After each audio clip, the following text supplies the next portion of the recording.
Jean-Louis, Grand Prix de Monaco plutôt chaotique. Max Verstappen nous a une nouvelle fois étonné, mais alors sa fougue l'a envoyé dans le mur direct à Sainte-Dévote. Alors Jean-Louis, sincèrement, est-ce que vous pensez que cet accident va lui mettre un peu de plomb dans la cervelle ou pas du tout? Écoutez, oui, je crois de toute façon parce que c'est un avertissement sans frais finalement. Il tape extrêmement fort. On est à l'endroit quasiment le plus rapide du circuit après le tunnel, le célèbre tunnel. Et en l'occurrence, il va directement, heureusement, dans les Tech Pro, qui sont les meilleures protections qu'on ait trouvées jusqu'à présent. Mais enfin, vous avez vu que la Toro Rosso, elle y rentre pour presque une bonne moitié. Ça va lui mettre aussi de l'expérience à accumuler, à faire attention, par exemple, à des petits détails. À Monaco, on se fait souvent piéger à cet endroit-là quand on suit quelqu'un à l'aspiration avec le DRS par-dessus le marché. Et là, ça donne un élan terrible. Et je crois qu'il n'a pas bien contrôlé la manœuvre de la voiture. Pour ceux qui disent que Grosjean a été responsable ou en partie responsable, non.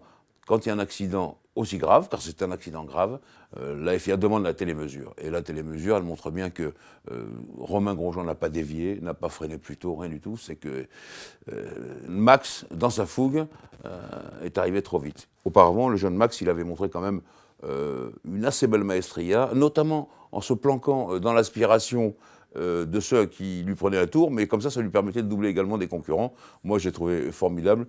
J'aime bien les garçons qui font ces petits trucs de trous de souris, là, notamment à Monaco, où c'est compliqué de dépasser. Et pour ça, bon, bah, il avait gagné ses galons. Ça, c'est pas très bien terminé, mais il aura acquis une expérience formidable.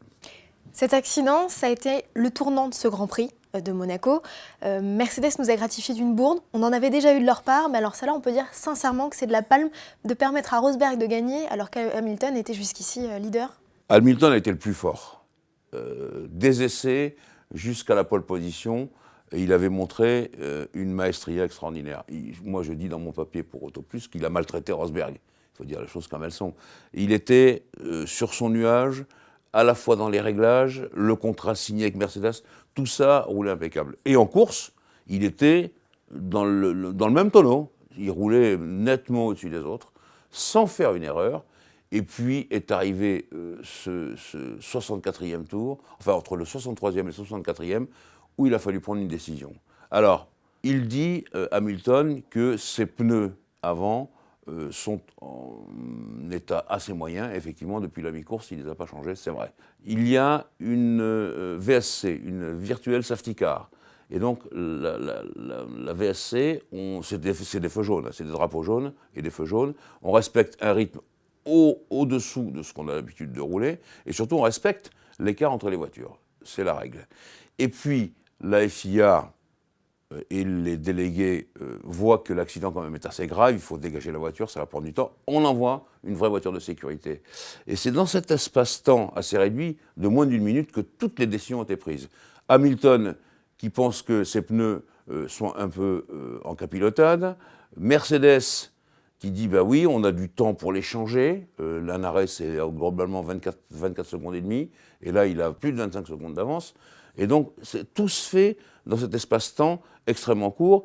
Et il n'y a personne qui pense à lui dire non, stay on the track, reste en piste. C'est ce qu'on aurait dû lui dire, reste en piste. Et c'est pour ça que Mercedes prend une bonne part de cette mauvaise décision à son compte, car c'est les stratèges et les ingénieurs autour d'Hamilton qui ont fait cette erreur. Et imaginez qu'ils aient pris la même décision pour Rosberg, c'était encore une fois Vettel qui gagnait avec sa Ferrari. Et là où Mercedes, ils sont très vexés, parce qu'après tout, Rosberg a gagné la course, c'est un, ils ont manqué un doublé, et deux, comme vous le dites, ils ont la palme d'or de la bourde, parce que ça fait la deuxième fois que ça arrive. Et que ça, pour un team qui est soi-disant le plus professionnel et le plus fort, ça fait vraiment des ordres. Il était vraiment KO debout, Lewis, on peut comprendre pourquoi. Avoir dominé comme ça et se faire piéger avec une toute petite part de responsabilité de sa part, naturellement, et une grosse part pour Mercedes, c'est vraiment très pénible. Ils ont construit une relation de confiance, on sait qu'il y a eu des hauts et des bas, et que là, c'était au plus haut, et que ça peut retomber au plus bas. Et puis, à un moment donné, j'ai vu qu'il était vraiment au désespoir parce qu'il s'est arrêté au portier. Et j'ai pensé que, comme Ayrton Senna l'avait fait en 1988, il allait descendre de la voiture et filer là où il habite, c'est-à-dire vers le Larvoto, la plage. Et je crois qu'on lui a dit qu'il fallait quand même qu'il revienne pour ne pas être disqualifié. Mais quand même, c'est un coup terrible. là-dedans pour lui et pour Mercedes qui perd une belle part de sa réputation. Alors revenons-en au héros de la fête quand même, Nico Rosberg, régional de l'étape, qui inscrit pour la 3e fois consécutive son nom à l'histoire du Grand Prix de Monaco. Mais finalement, c'est une victoire un peu mi-figue, mi-raisin pour lui. Oui, c'est-à-dire il y a des victoires faciles et des victoires difficiles. Celle-là était plus que facile, elle lui a été offerte sur un plateau. Je pense qu'il n'a pas nié cela, Nico. Il ne va pas bouder parce qu'une victoire, après tout, c'est la victoire qui est belle. Les 3 victoires successives, eh bien, ça restera dans le palmarès avec les plus grands, hein, Graham Hill, Alain Prost, Ayrton Senna. Ça, c'est pas mal aussi. Mais il a bien compris qu'il avait été dominé et que, vous savez, on a déjà dit ça sur ce blog. Il est énigmatique, Rosberg. Il y a des fois, il fait des choses formidables, puis il y a des fois, il se laisse glisser. Et là, à Monaco, il se laisse glisser. Mais je veux aussi rajouter qu'il fallait faire très attention aussi pour l'affaire Hamilton-Rosberg de ce Grand Prix de Monaco. L'os qui était au milieu, car il y avait un os, c'était Vettel. Et si Hamilton était reparti juste derrière Rosberg, ça saurait peut-être arrangé les choses. Mais là, il y avait Vettel à dépasser, et il a bien compris, Hamilton, qu'il avait perdu la course, et que Rosberg, ben, il la voyait là, hein, devant lui, il n'y avait pas de raison qu'il ne la saisisse pas.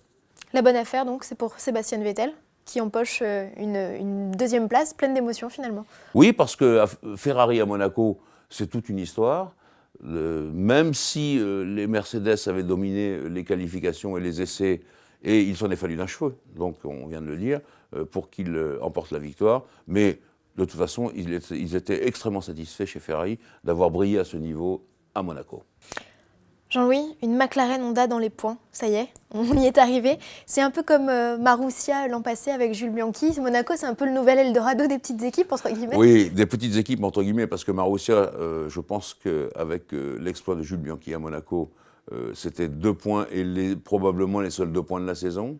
Ça, c'est sûr, on l'a vu ensuite. Tandis que McLaren, c'est quand même une grande équipe promise à quelque chose de plus important. Mais bon, ça fait toujours plaisir de marquer des points. Et ça fait aussi partie de l'ambiance de Monaco, où souvent, la course s'apparente aussi à l'endurance. À Monaco, il faut tenir le coup pendant 78 tours, avec le rail de chaque côté, quelques centimètres. Et donc, pour McLaren, c'était important de réussir ça. C'était important de réussir au moins à marquer des points. Ça sera peut-être plus difficile pour les Grands Prix à venir, notamment au Canada, où il faut du moteur. On le verra. Donc, il fallait saisir l'occasion. Ils l'ont fait, c'est bien.